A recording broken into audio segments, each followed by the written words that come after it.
Hey, good morning, everyone. How are you guys doing today? Hey, this is Gregory Wiles coming live to you from Houston, Texas, with its inspirational morning walk. Hey, like someone pointed out to me yesterday, said, hey man, this is more morning talk than a morning walk. You know what? They're right. The last few mornings, weather and all of that, I didn't get to do the walking, but it's a morning walk this morning. It's a morning walk. Weather's getting back there nicely, so I can hit the trails again, and I have one page today, so I can flip through it better. But yes, guys, for first-time listeners, you should get some exercise in the mornings, and I share my thoughts with you guys, what I'm inspired to talk about that day. And you can see it's a beautiful day here. It's still a little cold for us. Cold front hit back here again. We down in the low 40s, close to the 40. We'll still get to do what we need to do. I hope the weather's great wherever you are, and you guys getting prepared for a great day. But I want to just share some thoughts with you guys today, what I'm inspired to talk about. Yesterday I was talking to a friend, and a little story came up, and I said that God said that's what I wanted to talk about. And he was talking about this when Saul was going to look for his father donkeys. Good morning, Tessa. Good morning, cuz I had something else prepared, but when he said that, God said that's what I wanted to talk about. So okay, well, I know that there's somebody out there probably waiting to hear this message today, right? So we're gonna talking about sometimes God asks you to do something. He put you on a particular trail, tell you go somewhere, do something, or the path you on right now may not be a final destination. It may not be a final destination. He put you on that path to get you a connection or get you to go where you need to go, right? So don't get frustrated on that path. Don't get frustrated that may not be the path where he wants you to go. He just put you on that path to get you where he wants you. Let's look at the story of a Saul, and then we can get into it a little bit more. Saul's father had lost his donkeys. You can go to Samuel 9. The whole story is in 1 Samuel 9, right? And continue a little bit. It continue into 10, 1 Samuel 10. I'm going to go through the whole thing. I can paraphrase, then I can pick it up from verse 14, right? Now, Saul's father had lost some donkeys. He lost some donkeys. So he sent, tell Saul, take a servant and go and look for these donkeys. And the long story short, I went out looking for these donkeys. They didn't find them. They go through different cities, different towns, and couldn't find these donkeys. And then Saul said, you know what, man, let's go back home. Because pretty soon, if we stay out long, my father can stop worrying about these donkeys, and he get more worried about us. So let's go back home. But the servant said, hey, there's a man, there's a prophet. There's a prophet there. And, we let's go and ask him where these donkeys are. Everything he said is usually come true. So let's go and ask him if he can prophesy and tell us where these donkeys are. So I said, all right, that's a good idea. Let's go and ask him, right? So that's where I can pick it up from, where to go and to meet the prophet, right? Meet the prophet, that was Samuel.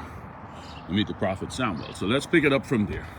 We can pick it up from 1 Samuel 9:14, read from about 14 through 17, right? So Saul and the servant went up to the town. Just as they entered it, they saw Samuel coming towards them on his way up to the place of worship.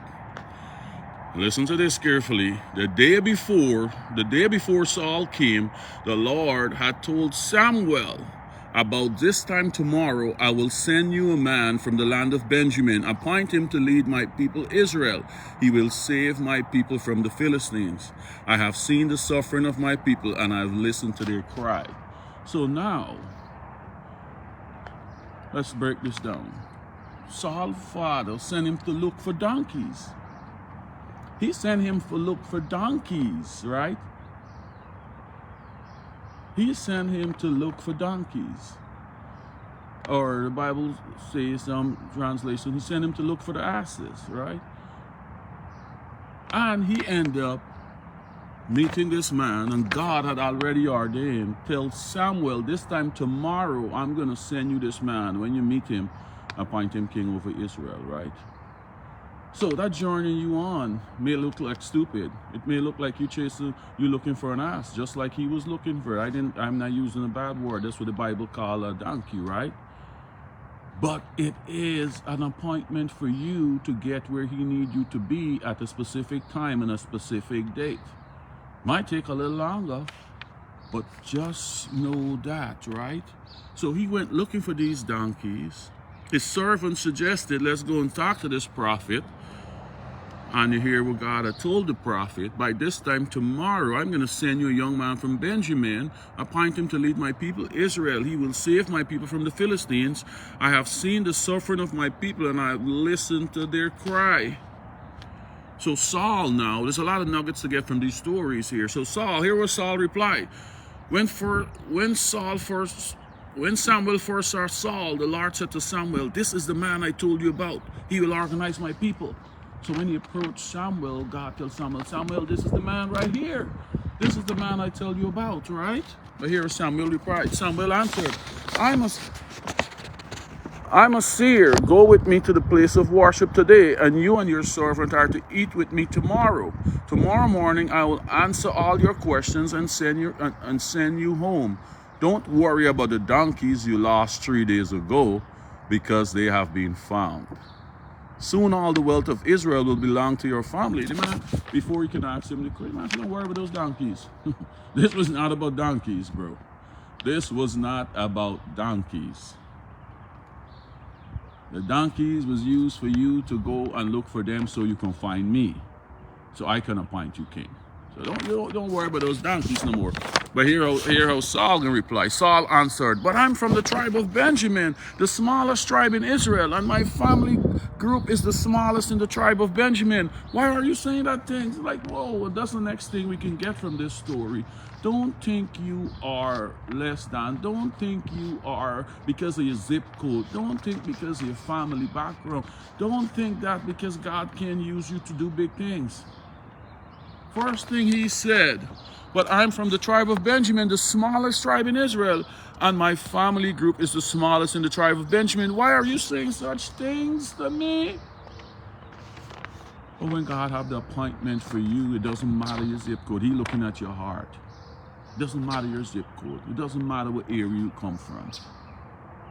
It doesn't matter the family you come from. You have to take Abraham. He had to move from his family. Good morning, Jillian. Good morning. He had to move Abraham from his family, right? So he don't care. He's looking at your heart, right? So the journey that you on right now may not be the final destination. He might be using that for you to get to meet the people that you need to meet, to anoint you, right? So let's go on and start this thing. This is 1 Samuel 9. We on 22 right now. Then Samuel took Saul and his servant into a large room and gave them a choice place at the table. About 30 guests were there. Samuel said to the cook, bring the meat I give you, the portion I told you to set aside. So even before he meet this man, he was done had food prepared for him. He done had a whole setup for him. But when this man think he was going to look for donkeys, he didn't know all what was being prepared for him even before he meet this prophet, right? He thought this was the donkeys. Beverly Gomes, good morning, right? So they cooked the thigh and put it on the table in front of Saul. Saul said, this is the meat saved for you. Eat it because it will be set aside for you. Because it was set aside for you for this special time.